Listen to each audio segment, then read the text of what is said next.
Stop scrolling. This cat ran toward a burning house. Everyone thought it was insane. People screamed. Sirens were getting closer, and still, cat didn't turn back, because inside that fire something was crying. Not a sound you could hear from the street, but a sound the cat refused to ignore. Minutes passed, smoke filled the doorway, and people thought it was too late. Then the cat appeared, covered in ash, barely standing, carrying the one thing that mattered most. This cat blocked people from leaving, and nobody knew why. He didn't hiss. He didn't run. He just sat there, staring. Then someone noticed the photo taped to the door. The cat wasn't blocking the entrance. He was waiting for the man to come home. This cat got adopted and came back the same night. No escape, no running. He rang the doorbell. The owners were confused until they checked the security camera. The cat wasn't trying to leave. He was trying to get out. All night he stared at the same dark corner of the house, watching, waiting. That's when they understood. He didn't run away. He escaped. This cat looks harmless, small, quiet, the kind you'd never notice. But don't let that fool you. People laughed as they walked past. Someone kicked a bottle toward him.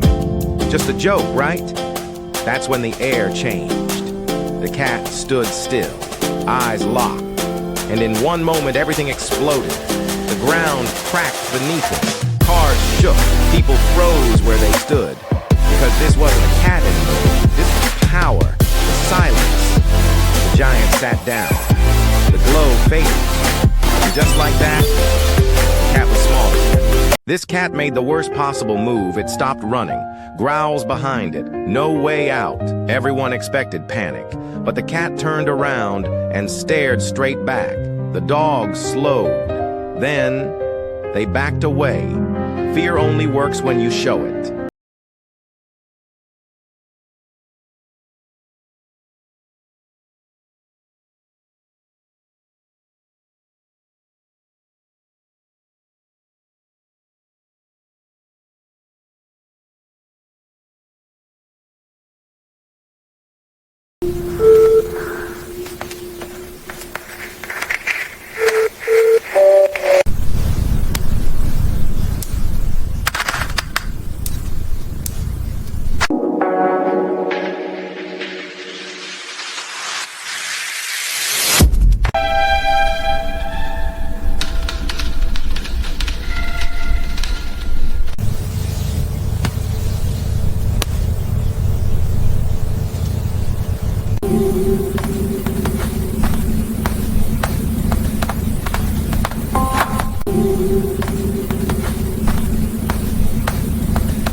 Everyone walked away, but this cat stayed. Cars passed, people stared. No one stopped. Then something strange happened. The light changed, the street went quiet, and someone finally turned back. Would you have stopped?